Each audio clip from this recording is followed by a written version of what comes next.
मित्रों नमस्कार। सूचना की दुनिया पर आपका स्वागत है। मैं हूं डॉक्टर सुभाष चंद्र सिंह, राज्य सूचना आयुक्त उत्तर प्रदेश। पिछले दिनों हमने गोंडा में वहां गेस्ट हाउस में एक बैठक की थी। बैठक में वहां के जन सूचना अधिकारी, जो मोस्टली तहसीलदार और नायब तहसीलदार थे, और कुछ एसडीएम भी उपस्थित थे। उनको जो है आरटीआई के तमाम प्रावधानों के बारे में बताया था। एक प्रश्न उठाया गया था वहां पर कि आरटीआई में क्या नकल दे सकते हैं। मेरा साफ कहना है कि आरटीआई में नकल का प्रावधान अलग है, यानी आप शुल्क जमा करके नकल को प्राप्त कर सकते हैं। आरटीआई में नकल का प्रावधान नहीं है। आरटीआई में पत्रावली पर धारित सूचना देने का प्रावधान है। जो सूचना पत्रावली पर धारित नहीं है, यानी जो नकल आप मांग रहे हैं, वो नकल विभाग से उसकी सूचना ली जा सकती है, जिसका अलग से शुल्क जमा किया जाना आवश्यक है। यह एपिसोड आप देखें, आपकी प्रतिक्रिया का हमें इंतजार रहेगा। हाँ। सर जैसे का कोई आवेदक ये मांगता है कि प्रश्नवाचक सूचना जैसे मांगता है कि इसमें क्या कार्रवाई की गई, किस अधिकारी पे कार्रवाई की गई, जैसे राजेश दुबे वाला जो हमारे यहाँ का मामला था। हाँ, इस पूरा प्रकरण बताइए राजेश दुबे का।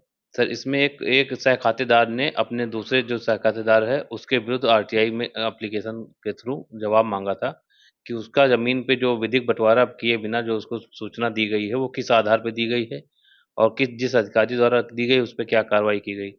तो जैसे सर ये प्रश्नवाचक सूचनाएं हैं, इसमें क्या जवाब दिया जाना चाहिए सर? नहीं, आप देखिए 30 दिन के भीतर उसको एक बार तो मुझे लगता है कि बुला के जानना चाहिए कि आखिर सर सर वास्तविक समस्या क्या है। जी हो सकता है उसमें खुल कर की चीजें आए, सर क्योंकि इतने से बहुत स्पष्ट नहीं हो रहा है कि वो मांगना क्या चाहता है। मुझे लगता है कि जैसे आपने कहा कि उस पर कोई क्या मतलब उस जमीन पर कोई कोई उद्योग बिजनेस। हाँ सर, उस पे सर गैस हाँ, agency gas second agency second हो पार्ट गई है। कब का सर मामला है? 2013 का सर। 2013 का सर मामला, 10 साल पुराना जी मामला है।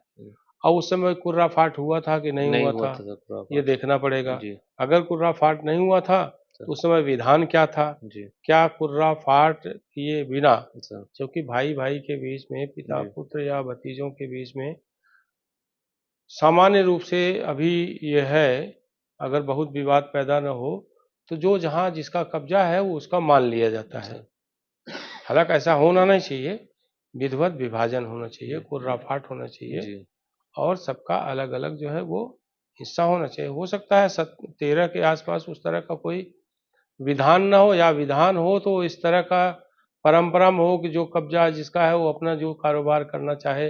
बाद में जटिलताएं परिवार में जब पैदा होती हैं तो इस तरह की बातें आती हैं। हो सकता है उसके परिवार में जटिलता है, उसने पूछ दिया हो। तो वर्तमान जो स्थिति, उसकी अगर कोई जांच है तो जांच रिपोर्ट आप दे दीजिए।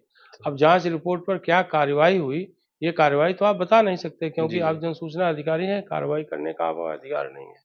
वो किसी और फोरम पे जा सकता है, सर कार्यवाही के लिए किसी और फोरम पे जा सकता है। अब कार्यवाही के बारे में आप क्या बताएंगे? जी जैसे वो सर किसी गाटे वो उस गाटे की लंबाई चौड़ाई मांग रहा है कि भाई जो लंबाई चौड़ाई आपको देना नहीं है, जी लंबाई सजेस्ट चौड़ाई के करना अलग पड़ेगा। से अब आवेदन दे। जी लंबाई चौड़ाई के लिए नक्शा धारा 24 है शायद।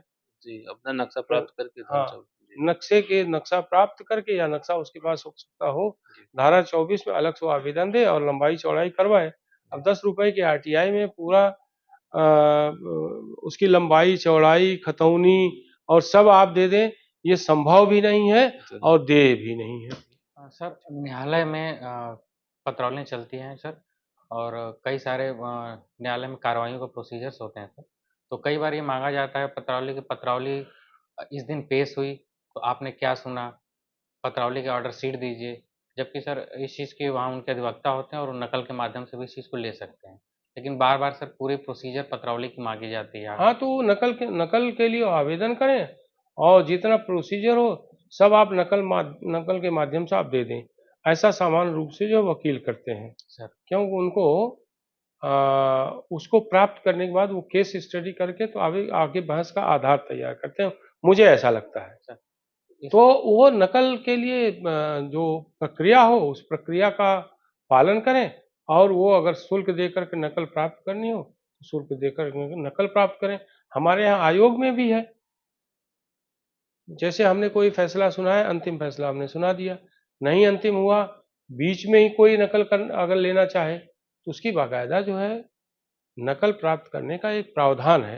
रजिस्ट्री डिपार्टमेंट में हमारे यहाँ नकल के लिए वो प्रस्तुत करता है अपना आवेदन, फिर आवेदन का परीक्षण होता है, फिर अगर वो पत्रावली पूरी देखना चाहता है, उसे पूरी पत्रावली देखे और देख करके जितनी सूचना उसको प्राप्त करना उतनी सूचना वो बता दे। उसके लिए उसको शुल्क जमा करना पड़ता है, फिर वो नकल उसको मिलती है। तो जो नकल का प्रावधान है, वो नकल का प्रावधान आप लीजिए। निःशुल्क नकल तो मिलती भी नहीं, तो कम से कम जो है सरकार के खाते में अगर नकल देने से कुछ पैसा आ रहा है जो विधि सम्मत है, तो शुल्क जमा करके वो प्राप्त करे सूचना। नकल देने का आरटीआई में कोई प्रावधान नहीं है।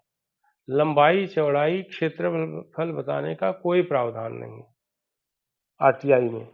उसके लिए मतलब आरटीआई में आप ये मान कर चलो कि अगर समस्याओं के समाधान के लिए उसने आरटीआई लगाई है, तो समस्या के समाधान के लिए आरटीआई नहीं है। समस्या के समाधान के लिए बहुत सारे फोरम हैं।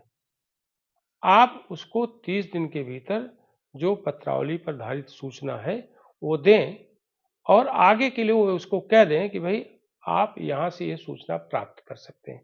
सारी सूचना एक जगह से हम नहीं दे सकते, जो हमारे पास है हम वही देंगे।